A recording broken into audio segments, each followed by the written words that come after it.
Hi friends, आप सबका बहुत बहुत स्वागत है रैंकर्स मंत्रा में। कहते हैं कि सक्सेस की सबसे अच्छी बात यह है कि वो मेहनत करने वालों पर फिदा हो जाती है। तो मेहनत करते रहिए, मंजिल ज़रूर मिलेगी। और आज का ये स्पेशल क्लास है जेटेट पेपर 2 सोशल साइंस का। और इस सफ़र में, जेटेट के सफ़र में आपके कदम से कदम मिलाकर है रैंकर्स मंत्रा। आइए देखते हैं सेट नंबर 7। सभी क्वेश्चंस JCRT टेक्स्ट बुक से कलेक्ट किए गए हैं चैप्टर वाइज। फर्स्ट क्वेश्चन यहाँ पर है कि निम्नलिखित कथनों में से कौन सा सत्य नहीं है।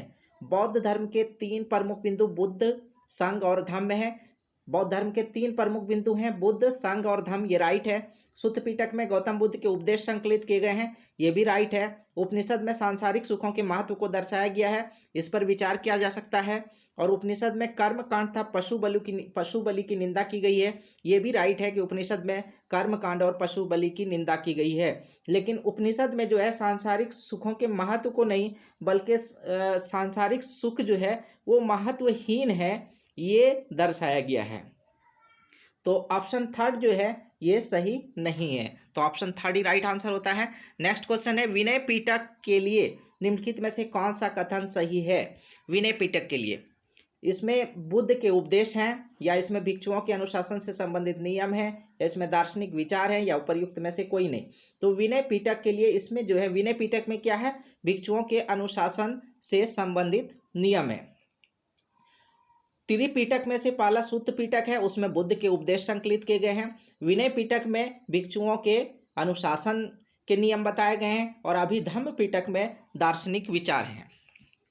नेक्स्ट क्वेश्चन, महावीर जैन के बड़े भाई का क्या नाम था। ऑप्शंस देखें आप, हर्षवर्धन, नंदीवर्धन या सिद्धार्थवर्धन, या निम्नलिखित में से कोई नहीं। तो महावीर के बड़े भाई का नाम जो था वो नंदीवर्धन था। माता पिता की मृत्यु के बाद महावीर अपने बड़े भाई नंदीवर्धन से ही आज्ञा लेकर तपस्या के लिए घर से निकले थे। नेक्स्ट क्वेश्चन है, महावीर जैन को किस नदी के तट पर कैवल्य अर्थात ज्ञान की प्राप्ति हुई। ऑप्शंस देखें, रिजुपालिका नदी के तट पर, या गंगा नदी के तट पर, या कोसी नदी के तट पर, या यमुना नदी के तट पर। तो रिजुपालिका नदी के तट पर जो है कैवल्य अर्थात ज्ञान की प्राप्ति हुई थी। जुम्बिक ग्राम के निकट रिजुपालिका नदी के तट पर साल वृक्ष के नीचे, किस वृक्ष के नीचे, साल वृक्ष के नीचे 12 वर्ष की कठोर तपस्या के बाद महावीर जैन को कैवल्य अर्थात ज्ञान की प्राप्ति हुई थी। नेक्स्ट क्वेश्चन, ज्ञान प्राप्ति के बाद महावीर को जिन कहा गया। जिन का क्या अर्थ है, जितेंद्रिय मतलब इंद्रिय को जीत लेने वाला, या विजेता, या ज्ञानी, या पराक्रमी, या महाविजेता। तो जिन का अर्थ होता है इंद्रिय को जीत लेने वाला, तो जितेंद्रिय या विजेता, ऑप्शन फर्स्ट। नेक्स्ट है, उपनिषद का शाब्दिक अर्थ क्या होता है। गुरु के समीप निष्ठापूर्वक बैठना, या ज्ञान प्राप्ति के लिए गुरु का सहारा लेना, ज्ञान प्राप्ति की इच्छा रखना, या मोक्ष की प्राप्ति के लिए सांसारिक सुखों को त्याग देना, छोड़ देना। तो उपनिषद का शाब्दिक अर्थ होता है गुरु के समीप निष्ठापूर्वक बैठना, ऑप्शन फर्स्ट। इंडिका किसके द्वारा रचित पुस्तक है। ये आपका एक जो है ट्रेडिशनल क्वेश्चन है, मेगास्थनीज का लिखा हुआ पुस्तक है इंडिका। नेक्स्ट क्वेश्चन है, मेगास्थनीज किसके शासनकाल में भारत आया था। अशोक, हर्षवर्धन, या चंद्रगुप्त, या बिंबिसार। तो मेगास्थनीज जो है चंद्रगुप्त के शासनकाल में भारत आया था। मेगास्थनीज कौन था, सेल्यूकस का राजदूत था। देवनामपिरी के नाम से किस शासक को जाना जाता है। ऑप्शंस देखें आप, चंद्रगुप्त है, बिंदुसार है, कनिष्क है, या अशोक। तो इनमें से देवनामपिरी के नाम से किसे जाना जाता है। तो देवनामपिरी के नाम से अशोक को जाना जाता है। देवनामपिरी और वर्धन के नाम से भी सम्राट अशोक को, महान सम्राट हुए हैं भारत के, तो वर्धन और देवनामपिरी दोनों के नाम से इसे जाना जाता है। नेक्स्ट है, अशोक सम्राट के प्रांत कलिंग की राजधानी कहाँ थी। एक स्टेट, अशोक का जो साम्राज्य था तो उसका एक स्टेट कलिंग, तो उसकी राजधानी कहाँ थी। ऑप्शंस आपके पास है, स्वर्णगिरी है, तोसली है, पाटलिपुत्र है, तक्षशिला है। ऑप्शन सेकंड राइट आंसर है तोसली। कलिंग की राजधानी कहाँ थी, तोसली। कलिंग का प्राचीन राज्य वर्तमान में किस राज्य में स्थित है। छत्तीसगढ़ में, ओडिशा में, या मध्य प्रदेश में, या बिहार में। तो कलिंग जो है वर्तमान में ओडिशा राज्य में स्थित है, ऑप्शन सेकंड राइट आंसर है। कलिंग युद्ध का भयानक परिणामों का उल्लेख अशोक के किस शिलालेख में, कलिंग युद्ध का क्या भयानक परिणाम हुआ, तो इसका जो उल्लेख है अशोक के जो शिलालेख बनाए गए उसमें किस नंबर के शिलालेख में, 8वें में या 10वें में या 13वें में या 15वें में।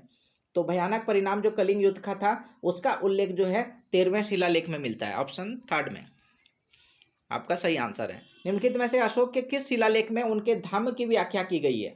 धम्म असल में धर्म शब्द से ही धम्म बना है, तो ये किस में व्याख्या की गई, दूसरे में या 7वें में या उपर्युक्त दोनों में या 13वें में। तो दूसरे और 7वें दोनों में जो है धम्म की व्याख्या की गई, तो ऑप्शन 3 राइट आंसर होता है। धम्म की शिक्षा देने के लिए अशोक ने किन अधिकारियों की नियुक्ति की थी, धम्म प्रचारक या धम्म मंत्री या धम्म महामात्र या धम्म दूत। तो धम्म महामात्र की नियुक्ति की थी, जिनका काम जो पढ़ने लिखने नहीं जानते हैं तो वहां तक पहुंचकर जो है धम्म की बातों को उनको पढ़कर सुनाया जाए, उनको बताया जाए, जगह जगह प्रचार के लिए अपने अधिकारी नियुक्त किए थे धम्म महामात्र शिक्षा देने के लिए। अशोक ने धम्म के विचारों को प्रसारित करने के लिए किन देशों में अपने दूत भेजे, सीरिया और मिस्र या फिर ग्रीस में या श्रीलंका में या उपर्युक्त सभी में। तो अशोक ने धम्म के विचारों को प्रसारित करने के लिए जो है सीरिया, मिस्र, ग्रीस और श्रीलंका इन सभी देशों में अपने दूत भेजे थे, ऑप्शन 4 राइट आंसर होता है उपर्युक्त सभी। लोहे की खोज कहाँ हुई, यूरोप में या उत्तरी अमेरिका में या एशिया माइनर में या फिर अफ्रीका में। तो लोहे की खोज जो है एशिया माइनर में हुई। लोहे की खोज कहाँ हुई, एशिया माइनर में। भारतीय उपमहाद्वीप में लोहे का प्रयोग जो है कब शुरू हुआ, 1000 ईस्वी पूर्व, 500 ईस्वी पूर्व, 500 ईस्वी सन या 1000 ईस्वी सन।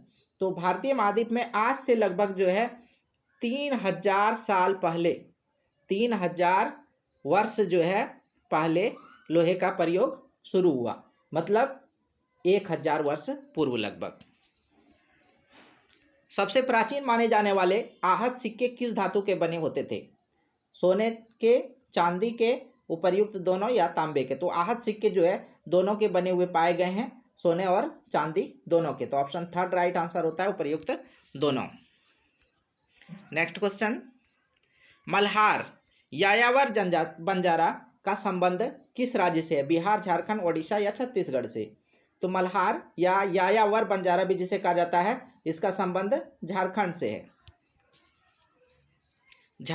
लास्ट क्वेश्चन इस सेट का, झारखंड में निवास करने वाली मल्हार जाति की जीविका का मुख्य साधन क्या है, पशुपालन एवं कृषि है, मिट्टी की आग में पकी मूर्तियां बनाना है या फिर चित्रकारी है या उपर्युक्त में से कोई नहीं। तो मल्हार जाति के लोग मिट्टी से अनेक प्रकार की मूर्तियों को ढांचे में जो है ढाल कर आग में पका देते हैं और उन्हें बेचकर अपनी आजीविका चलाते हैं। तो यहाँ पर राइट आंसर क्या होता है, ऑप्शन 2, मिट्टी की आग में पकी मूर्तियां बनाना उसकी जीविका का मुख्य साधन है। तो फ्रेंड्स, जेटेट के स्टडी मटेरियल्स के लिए या जेटेट से रिलेटेड किसी भी अपडेट न्यूज़ के लिए आपको तुरंत ही उस न्यूज़ को आप तक पहुंचाने की कोशिश की जाती है। तो इन सारे डिटेल्स के लिए बने रहिए रैंकर्स मंत्रा के साथ। अगर सब्सक्राइब नहीं किए तो सब्सक्राइब कर लीजिए। धन्यवाद। जय हिंद।